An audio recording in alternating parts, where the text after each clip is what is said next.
You're listening to Three Makes Baby, a podcast about fertility, family, and genetics. I'm Jana Repnow, a fertility counselor and author of Three Makes Baby. Welcome to the show. Hi, Angela. Welcome to the Three Makes Baby podcast. Excited to be here.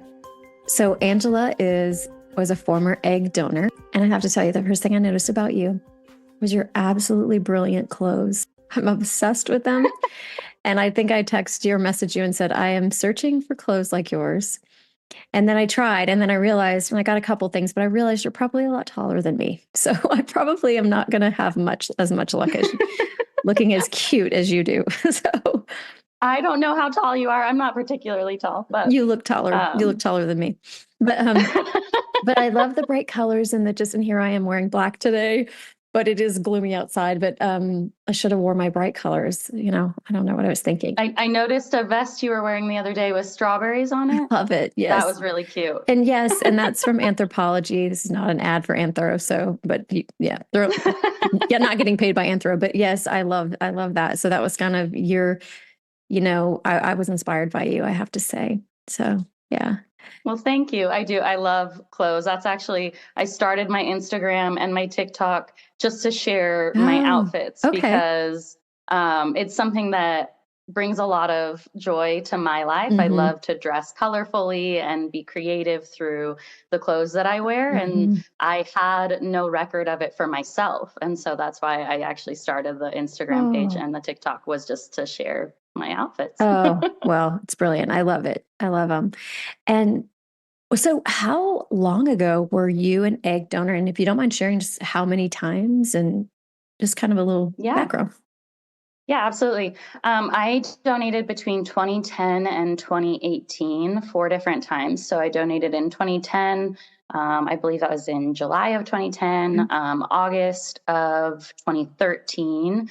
I want to say September or October of 2016, and then around the same time frame, like October-ish of 2018. Yeah.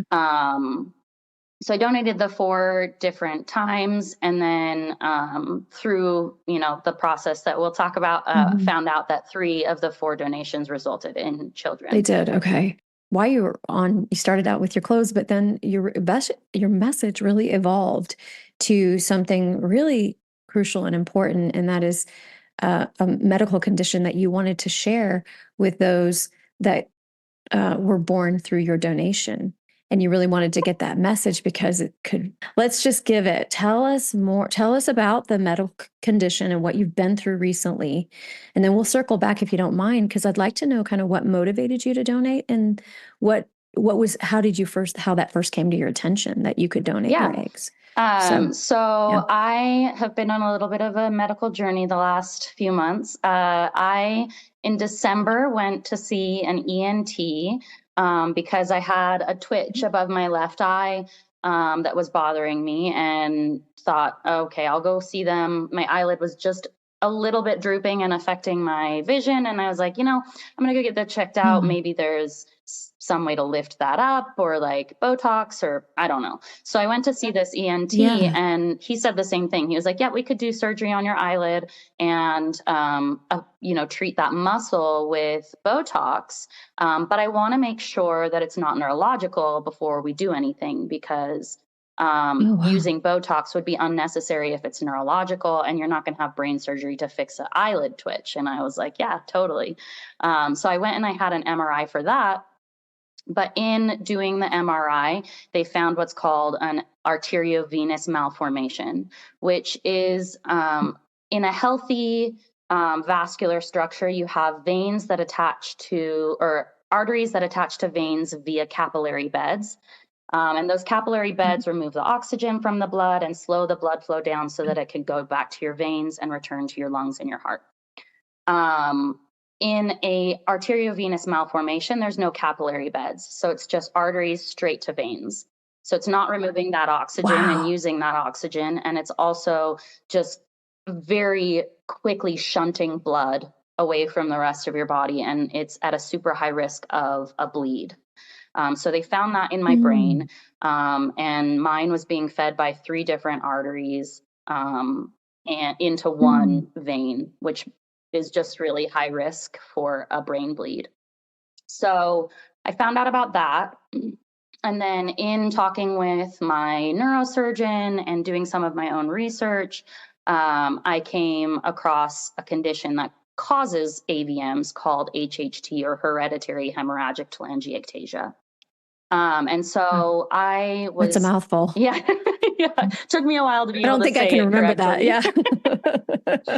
Yeah. So I actually was meeting with an oncologist because one of the options I had two options. One was surgical removal, and one was treating it with radiation. So I was Okay. talking with this oncologist just about treatment options and side effects and things like that. And because of the side effects, I decided not to go with radiation. But I asked her while I was sitting with her, here are some of my other symptoms.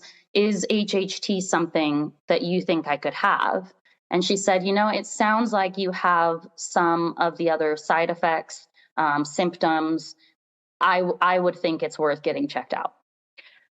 So she put in a referral to genetic counseling and the HHT clinic here, and I went and saw that doctor, and he Hmm. diagnosed me with HHT, a clinical diagnosis. I did do Mm. genetic testing, which came back negative.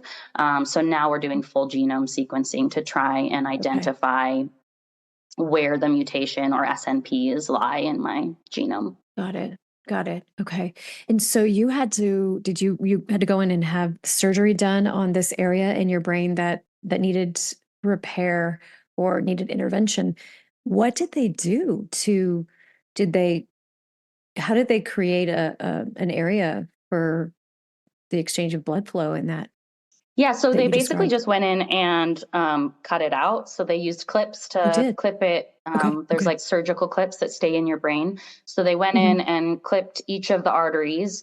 When they didn't go all the way back to the artery, but they went back down the line a little bit and clipped it off, Hmm. and just stopped the blood flow and then cut it out and removed it. But yeah, I had brain surgery Wow.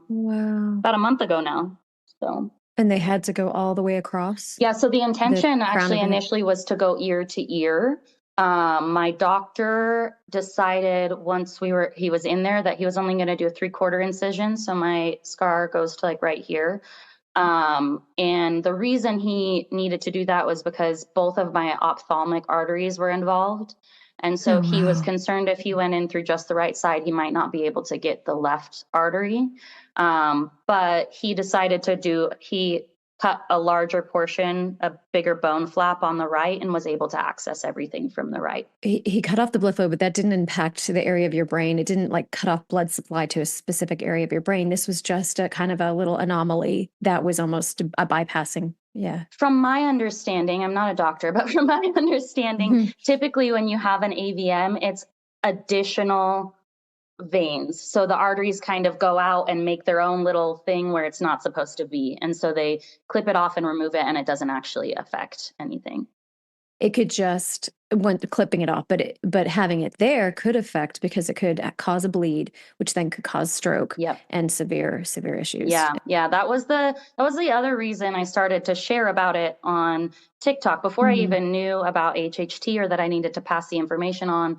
I started sharing about it because all I could find were horror stories. People who had had brain Mm. bleeds and had severe neurological deficits, had been in comas for Scary. long periods and things like that. And I thought, what a great opportunity to share Mhm. what I hope is not going to be a horror story. Yeah, yeah, and actually just maybe have some intervention that can be life-changing and life-saving. Yeah. So so you thought of, the donations and you thought, "Okay, this could have they could have inherited this, and I want them to know so they have the proper," because it's so hidden, Yeah. it's so hidden. It's not something you're just gonna find in an exam going to the doctor. This was something you found by being really observant and making sure like one of your eyelids was a little bit droopier and you're like, let me go check this out. I mean, one of my eyelids is a little droopier right Yeah. now. Yeah. I'm I older. thought, oh, I'm this is older. just cosmetic, not a big deal. Yeah. Yeah. So and everybody that has a little bit droopier eye is gonna be like, oh my God, gotta go to the doctor. But no, so you were thinking about the donations that you had done prior, and Tell me, is this something you thought about the potential kids that were born over the years after Yeah, donating? yeah, I absolutely Mm. had. And I knew that there had been at least two live births. And so I thought about them frequently, especially after becoming a parent. So I had my daughter sort of in the middle. So my first two donations were before, and my second two, or my last two were after my daughter was born. Mm. And Mm. so, yeah, absolutely. I thought about those kids and what they might be like, and, hoped that they were healthy and Yeah. happy and well taken care of. But this, Mhm. finding out that it was genetic definitely brought them to the forefront of my mind. Mhm. Mhm. And you weren't able to find them through, I imagine, through the egg agency. I've talked about that on this podcast before. So people that Yeah. are listening in order know that that's not necessarily a big surprise. But if you are not listening to it in order, and this is the first maybe episode you're listening to, it is common that I've had other recipient parents and egg donors on that have shared that they aren't able to communicate through the bank, through the agency, through the clinic that they initially went through.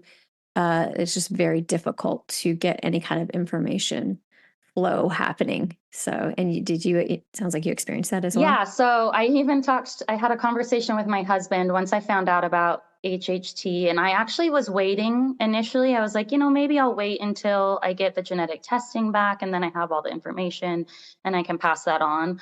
But I don't know what it was. I had this feeling that I needed to try and pass the information on earlier. And Mhm. so I reached out to the clinic, or I reached out to the agency, and I got no response. And I reached out to the clinic and I got no response. Ultimately, I found out that the clinic or the agency had closed Oh and yeah, yeah, destroyed all records older than 10 years. And also yeah. the agency owner finally got back to me and was like, oh yeah, I'm traveling for the rest of the year, but I'll let them know when I get back. Oh, that's like so And I was blasé, like, oh, like, oh, perfect. I'm glad that you have yes. no empathy for those children's lives, is how it Yeah, I'm felt to me. traveling. Yeah, I'm traveling, but I might let them know if unless I forget, I might Yeah. forget, Yeah. right? Oh, And then, sorry, I was just going to say, so also went through the clinic, mhm. and they gave a lot of pushback. They ultimately did say that they passed the information on, but it took a long time. Oh, yeah. And then, so you went to social media though? That's because you weren't able to find out who they were through the clinic Yeah. for a So when while? I first posted on social media, I had reached out to everyone that I could think of, and I had had zero response from anybody.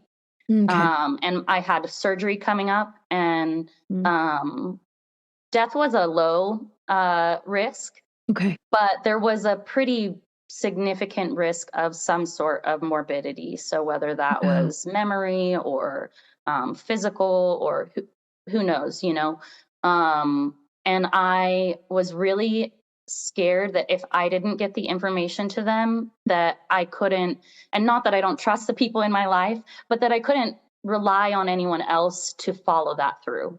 And Mhm. so I was feeling a little desperate, and I went to social Mm. media, and I had been Yeah. posting my outfits and little dance videos and things. And so I just did my daily dance video, and I went, you know Mm. what, maybe I'll just throw up some information on here. Maybe it'll make the video go a little further, and maybe I'll get some ideas on Mm.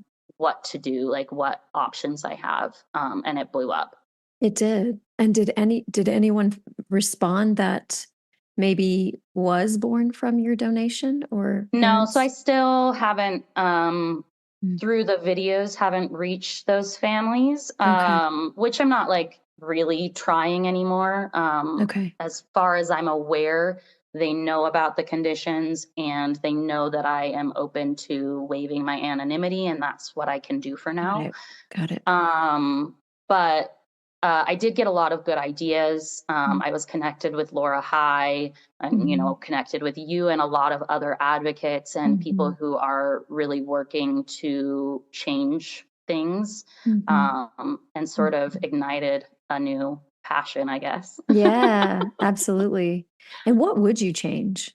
just having gone through it, being an egg donor yourself, gone through it back in 10 years ago, and knowing what you know now, what would you say to? I think that's a hard question because I do think that anytime um, there are people who stand to make a lot of money off of um, keeping people in the dark, it's hard to trust that they are going to do the right thing. It So I is. don't know.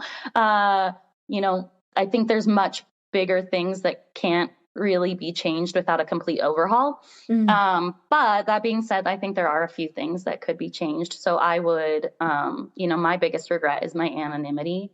Just okay. knowing what I know now, not only about how difficult it has been to pass on that information, but also what's best for kids and what donor Mm. conceived people seem to want. I really regret my anonymity and not knowing those children, or at least having the option of like having contact. So when I interviewed donors, I would ask them because I would anticipate that maybe people would want to know them that were born using with their egg and that were genetically connected. And so I would ask egg donors, how would you feel? I know this is an anonymous program because most of the programs were anonymous. Like Yeah. they would say to me, well, I don't think I have a choice to be Yeah. open. You I don't. can't be. Yeah, Or I you didn't. don't, no. And so then I would say, well, would you be okay with that if somebody contacted you and the majority said, yeah, I'm fine with it. So I there's this believe that. disconnect where parents go, my donor is anonymous. We want to respect her privacy. She did not want to be known. And I'm like, no, I think it was the program that was anonymous. But anyway, there are some donors that probably do still want to remain anonymous. But my experience was different in Yeah, interviewing them. I've thought about that a lot, and I am sure that there are donors that do want to remain anonymous, and I do think that's a lot more common from the sperm donation side of Mhm. things. Yeah. But I can't imagine now being a mother and having put my body through even what it takes to donate Hmm. and not feeling a connection. Mm.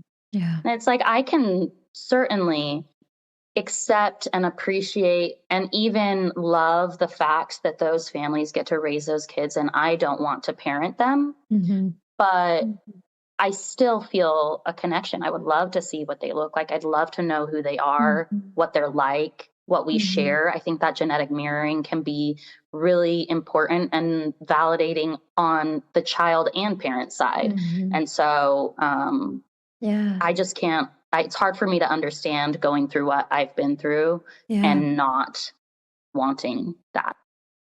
Yeah, it's interesting because you had the experience both before and after pregnancy of donating. How did it change between those times? Um, what would you say was different that if anything? Yeah, I think my first two donations, I think I was able to feel more separated Yeah, from it, if makes that makes sense. sense. Mhm.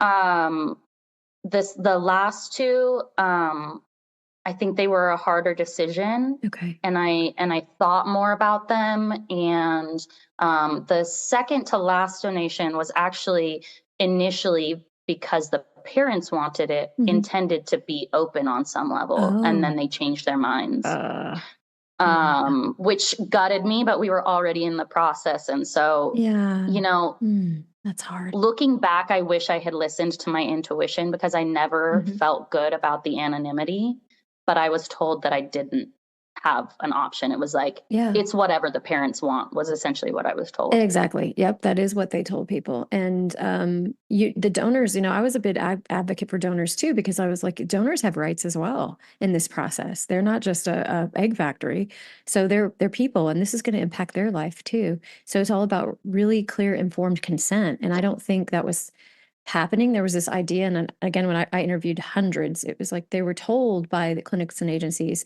"You're doing such a great thing. You're such an angel. You're helping."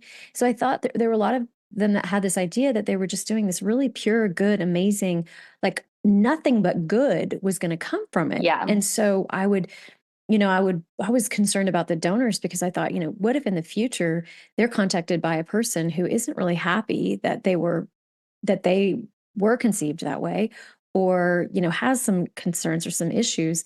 And then that donor now goes, holy, you know what, after years of thinking that this was such a cool thing, an amazing gift, it actually didn't turn out so good.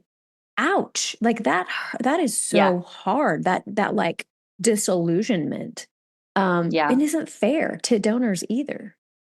Oh, 100%. And I think that's sort of where this newfound passion, and I have trouble maybe calling myself an advocate yet. I maybe Mhm. have a little bit of imposter syndrome.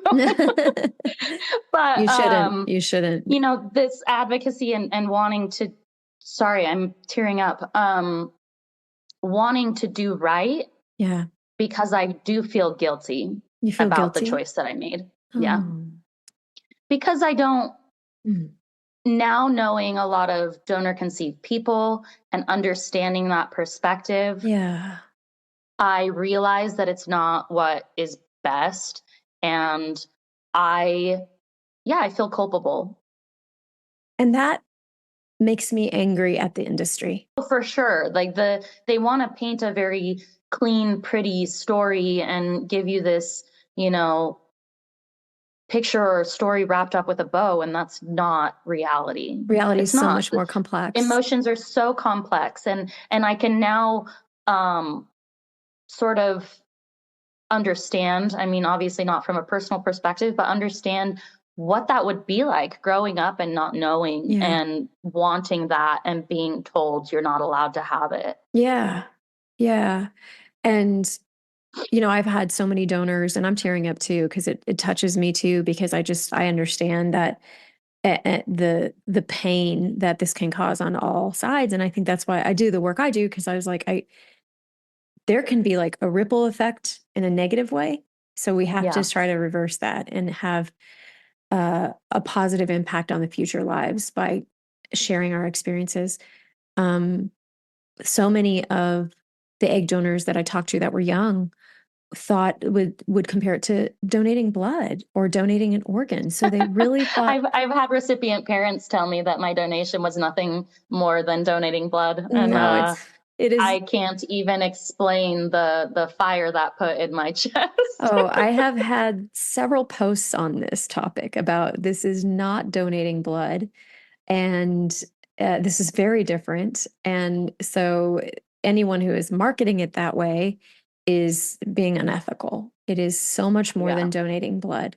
And you have young donors who aren't study science, didn't study the genetics and doesn't necessarily fully understand DNA and inheritance. So I mean, I think on some level everybody knows because it's like you look like your parents if you're genetically Right. related to them. So there's like this surface level knowledge. But I think there were some people that were even thinking that somehow the egg changed once it was in the recipient parent's body, that it became the Oh recipient yeah. parent's egg. And no, that's not how it works. Well, and Yeah. you have epigenetics, and so you Yeah. have an effect on the way that DNA expresses by carrying That's that right. child for sure. For sure. Um, but yeah, it's I've TikTok has been eye-opening because I received comments like that. Wait, I thought that the DNA was the DNA of the mom who carried it. Like, Yeah. Wow. no, honey, that's not how that works. Nope, that's not how that works. Yeah, I think people are very empowered to say things that they Yeah, wouldn't to your it's true. face. It's true. Because I have a lot of people, recipient parents Mm. especially, have a lot of problems with They me. do? What do they say? Oh yeah. I talked about it yesterday in a video, but I have probably a 50-50 Okay. split in recipient It's about parents. right. I have recipient parents that are just so proud of me and have told me Mm. that like my experience is so validating and that they're happy I'm sharing my story and that totally understand my perspective and my viewpoint and would have welcomed a donor like me. And that is wonderful and extremely validating. And then the other 50% just Mm. attack me for words that I Mm. use, have told me that I'm extremely selfish for wanting to know the Mm. children, have told me that I'm selfish for wanting or encouraging feelings of wanting to know half siblings in my children. Just What? the inflammatory, just angry things that I assume unhealed recipient parents have said to me. They're real accounts. Yeah. I mean, some of them are like, no videos posted and behind a, Wow. generic picture, but yeah. I mean, I received even worse reactions. I posted in a donor conception group, donor conception with eggs group about what I was going through and that I was looking for the families. And the responses I received on Facebook were worse than I have received anywhere else. Just calling me names, telling me I needed to shut my mouth and disappear, telling me that I am not a parent on any level. And the fact that I see myself that way is, incredibly upsetting to them. And yeah, Wow. just it's Wow. wild. It is wild. I don't know even what to say. It's I mean, I can only assume that it is. I can understand what a hard and traumatic experiencing infertility and being faced with using eggs from a donor would feel like. Can only imagine what that would be like and how hard that would be.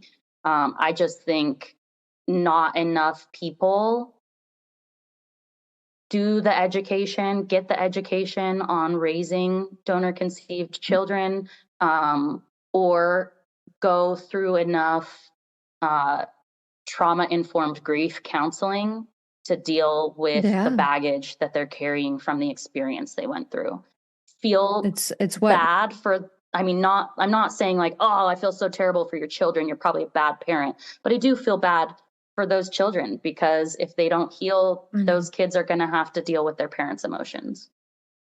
Exactly. That's exactly what Three Makes Baby is about. I'm not trying to plug the book. I'm just trying to But it's a show great you that this resource. is so aligned because that's why I wrote it, because I was like seeing these parents come into my office and they were going to keep it a secret from their child. They were told by their doctor still in those days. I mean, this was only, Not that not that long long ago. ago. No, and they were going to keep it a secret. They weren't even comfortable with using a donor themselves. They were super uncomfortable and didn't want to accept it. And there was so much grief there and trauma for them. Their infertility stories were so devastating. I mean, I had so much compassion for Yeah. them.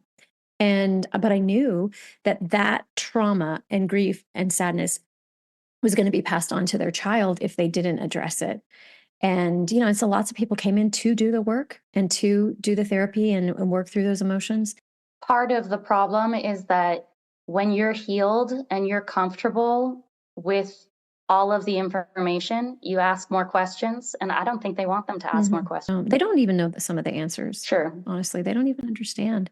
So there's just a lot of education that needs to be done there. And I mean, honestly, if I'm being truthful, like really truthful, I think that donated gametes, like egg donation, shouldn't be in a doctor's office. They shouldn't have their own in-house recruitment egg donor program. I don't think that's ethical. I think that Yeah, I have it's feelings. like back in the days when, yeah, like back in the days when doctors used to facilitate adoptions and like profit from it. There's a reason they stopped doing that. You don't need to have the people that are profiting from this being the ones that are recruiting the donors and making it happen too, because they can't be impartial. Yeah. They've already invested in that donor. They've invested in her screenings, her medical screenings, her psych screenings, her the recruitment marketing. They've invested so much money that how can they be impartial? Yeah, and I think personally, I feel like it should go even further. I don't think that donors should be treated by the same doctors as the recipient parents, because I can guarantee I was overstimulated in every single one of my cycles because they wanted them to have as many eggs as possible. And they got a And lot. that's so dangerous. And then did they freeze your eggs? Yeah. Yeah, I don't know if they Yeah. were frozen as eggs or if they were frozen as embryos. But yeah, I mean, I think the least amount of eggs that I donated was 40, Oh my God. and I had one that was over 50. Oh my Yeah. God. Did you Were you ever hospitalized from the side effects? No, fortunately, I did have probably mild OHSS after every Mm. single one of my donations. The third was the Yeah. worst. Um, Mm. I had, I mean, I looked 6 months pregnant, and that was after I had had my Yeah. daughter, so I knew what that looked like. You did, yeah, and OHSS is ovarian hyperstimulation syndrome, and it can be very dangerous and actually fatal. So if it progresses, so it's a really severe side effect from egg donation that Diane Tober in her studies have found is more common in the United States Yeah, than probably other because of that countries. overstimulation. Yeah, and she does, if you want to look that up, I know I've mentioned it on this podcast before, but it's the Avado project and you can get research there. Have you reached out to her to be part of her studies? I have, I'm familiar with the project. I Yeah. haven't volunteered yet, um, Yeah. but it is very interesting. And yeah, Yeah. I mean, I haven't had, other than the OHSS, I haven't personally had a lot of like medical things that I could tie directly to my donations.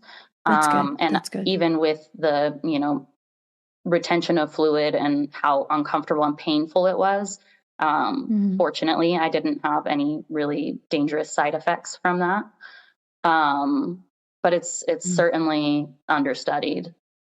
Understudied. Yeah. So if you join that, you can continue to they'll help get data long term, Yeah.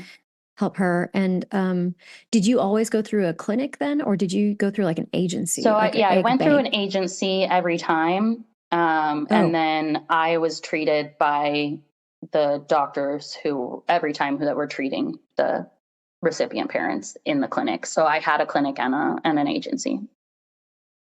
The agency was just a one woman show, and I think she dealt more with like the contracts and getting the egg donors and matching people and all of that side of things, and then all of the medical stuff and banking and all of that was dealt with by the clinics. yeah. A lot of the egg donor agencies that I worked with early on were just like a one woman show in somebody's like basement, you know? Yeah, literally. Yeah, Susan worked out of her house, I think, and I mean the response I got from her was not reassuring, but my experience with her was good. I feel like, you know, I don't think she's trying to do wrong by people, but Making um, some money though, making some pretty good oh, for money. sure, she made money. Eek. And then is that's the one that went out of business or Hmm. okay. Yeah, she's retired and she Yeah, just closed down. just close down. That's what they can. They can Hmm. do. They can just close Oh, yeah. I mean, she has to maintain those records for, I think in California, it's 7 years. 7 years. Um, Yeah, but that's my it. first two donations were more than 10 years ago. So, Yeah, so they're gone. yep. And that's why it needs regulation because you need people to be accountable for this record keeping if they're going to facilitate these arrangements. Yeah. So, but I know that we've said that many times. But again, there's always new people coming into this arena all the time, right? All the time, there's Yeah. new people, younger people that are thinking about using a donor, wanting to use a donor, and then people who have used a donor and are trying to stay informed and do the right thing. So let's kind of shift gears. I do try to be solution focused when I can. What can we tell parents? What can you share with parents that are listening? You know, we've got a lot online about sperm donation, but so much less about egg donation that I'd really like to get more out there. Yeah. I think, you know, from my perspective, I've put my information out literally everywhere I can. I'm on all the DNA sites. I'm on the donor sibling registry. I'm on DCP data.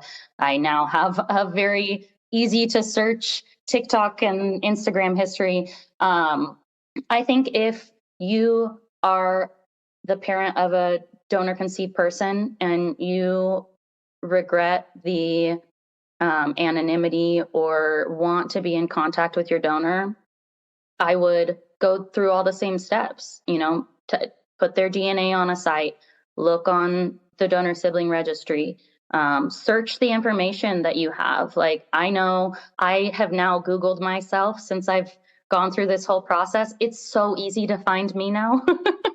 You just put in, donor Kaiser Permanente Fremont and the year, and I pop up. So you don't know how much information your donor has also put out there. And I would also encourage donors to do the same thing. I've heard from, I mean, I even listened to the podcast you did with a donor, and I don't think people realize you have a choice. You can put your information out there. You can, it's not just the DNA sites. A lot of people feel, I think, really protective of their DNA information and maybe don't want to be on those sites. I can certainly understand that. So, put your information out there in other places to make yourself easier to find. Yeah, and I don't know if you know, I am on the board of DCP Data, which is a more recent database where you can share medical information Yeah, and donors I can love be it. part, recipient parents and donor conceived people.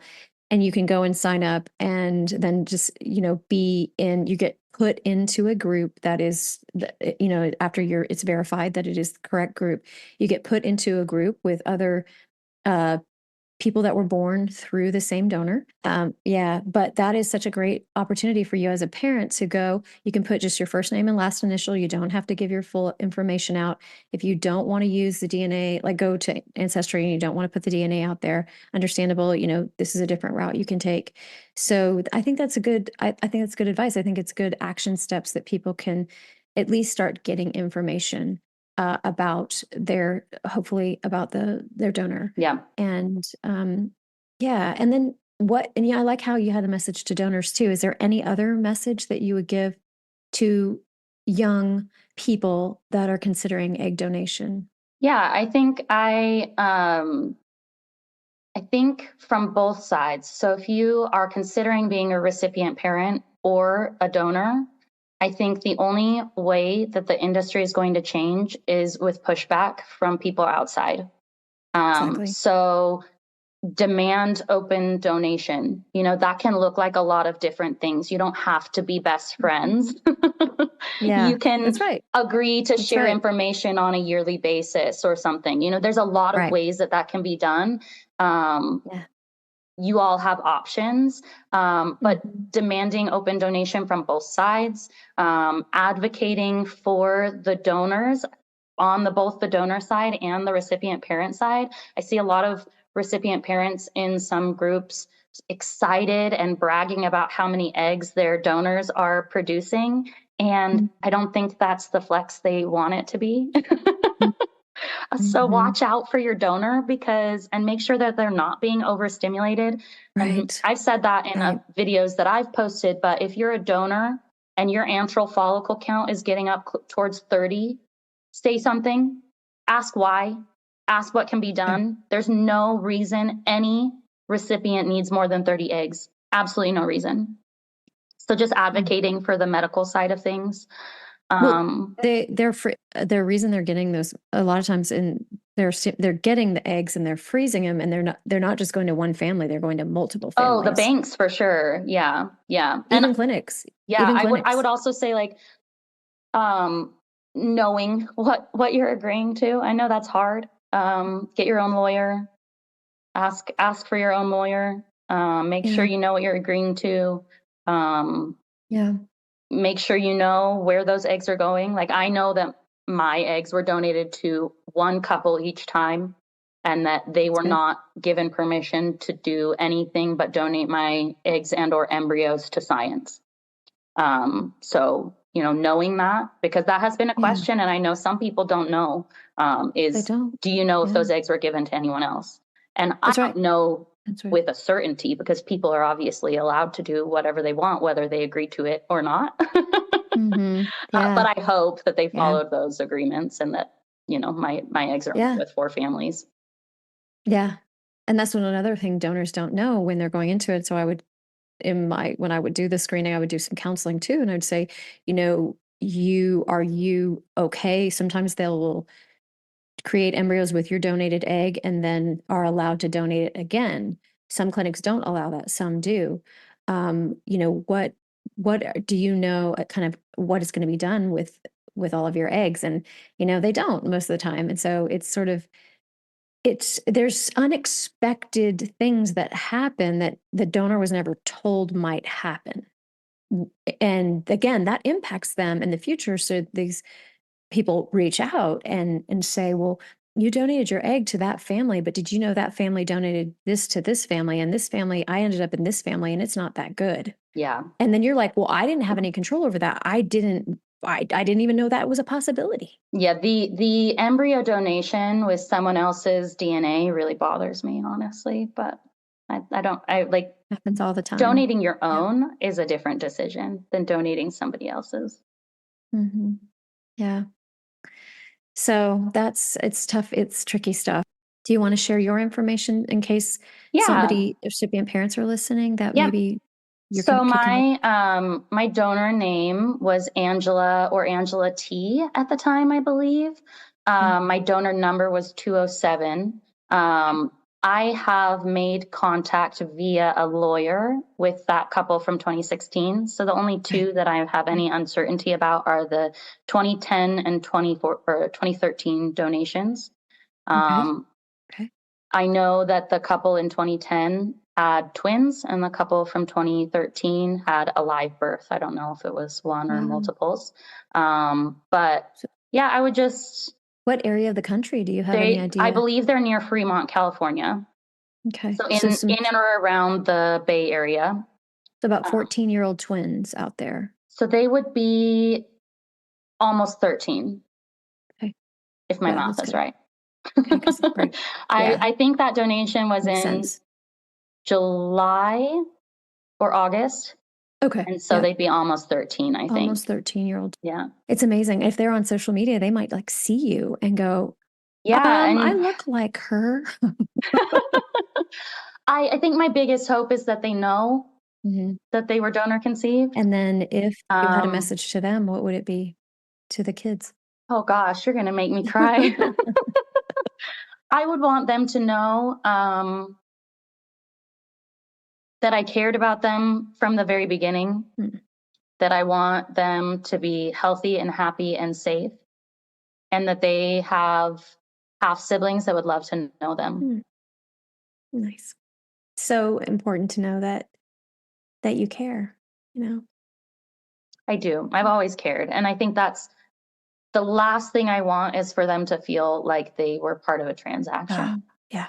I cared about them before I ever made the decision to donate. My decision was not a financial one.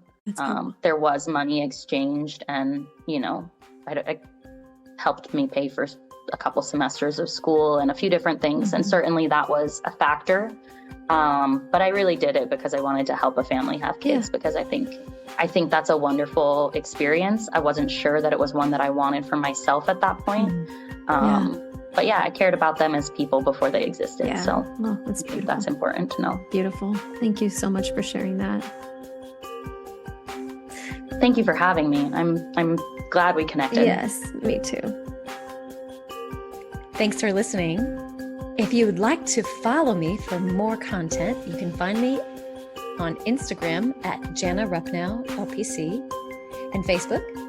And you can also grab a copy of my book, 3 Makes Baby, on Amazon.com, BarnesandNoble.com, and Target.com. Be sure to subscribe to this podcast and rate it and share it with a friend if you like it. Have a great day.